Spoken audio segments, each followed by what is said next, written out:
When you think about the ancient world, it's hard to imagine a power greater than the Assyrian Empire. I mean, these guys were dominant, they were feared, and for centuries, it really seemed like they were invincible. And then, poof, they were just gone. So today, we're going to look at how one of the mightiest empires in history was just completely wiped off the map. Believe it or not, the entire story of this massive collapse, it's all packed into this one simple sentence, just 6 words. But inside those 6 words is a whole story of rebellion, of destruction, and of, well, finality. So let's dive in and really unpack this piece by piece. Okay, so to really get this, we're actually going to work backwards. We're going to start with the most shocking part of that sentence, the final outcome. Just think about that for a second. It doesn't say weakened, it doesn't say defeated, it says ends. That is so absolute. An empire that was a major force for centuries didn't just stumble, it literally ceased to exist. And that's the real question here, isn't it? Empires don't just end by accident. For an ending this total, you need a catalyst. You need a specific catastrophic event, which, conveniently, brings us to the next piece of our puzzle. So what was that catastrophic event? Well, the answer is right here. It was the fall of Nineveh. This was the knockout punch, the single action that led to the end of everything. And listen to the word our source uses, destroy. This wasn't a slow fade or some kind of political transition. No, this was a powerful, violent verb. We're talking about a deliberate act of complete annihilation, and it was aimed right at the heart of Assyrian power. And this was the target. Nineveh. You have to understand, this wasn't just any old city. It wasn't just a big place with a lot of people. Its importance was so much bigger than that. And that's exactly why this was so devastating. Destroying Nineveh was like literally cutting out the empire's heart. It was the center of government, of culture, of military command. Taking it down wasn't just a victory. It was a move designed to make sure the empire could never get back on its feet. So who could possibly pull something like this off? Who had the power to strike such a fatal blow? Well, the answer takes us right back to the beginning of our sentence.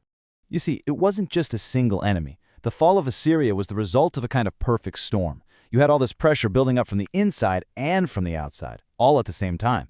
And here you can see that two-pronged attack laid out perfectly. On the inside, the empire was being ripped apart by rebellion. That weakness, that chaos, was the perfect opportunity for an outside force, a coalition of allies, mainly the Babylonians and the Medes, who saw their chance to strike. So Assyria was basically fighting a war on 2 fronts, one it just couldn't win. This right here, this is what a true collapse looks like. It's when a system becomes so weak from the inside that it just can't handle any more pressure from the outside. The rebellion cracked the foundation, and the Allied forces just came in and brought the whole building crashing down.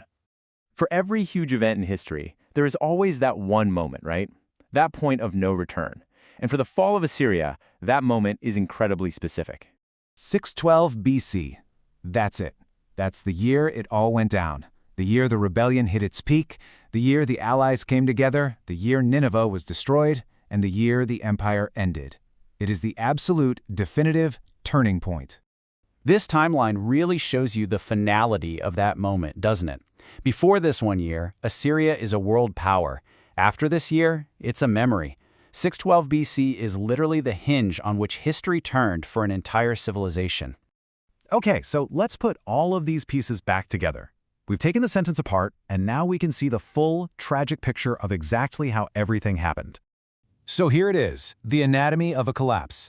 You start with internal problems, the rebellion. That creates an opening for a combined force from the outside, the Allies. That force then delivers a single, decisive blow to the empire's heart. They destroy Nineveh. And what's the result? A total, complete end. The empire ends. And that brings us right back to where we started.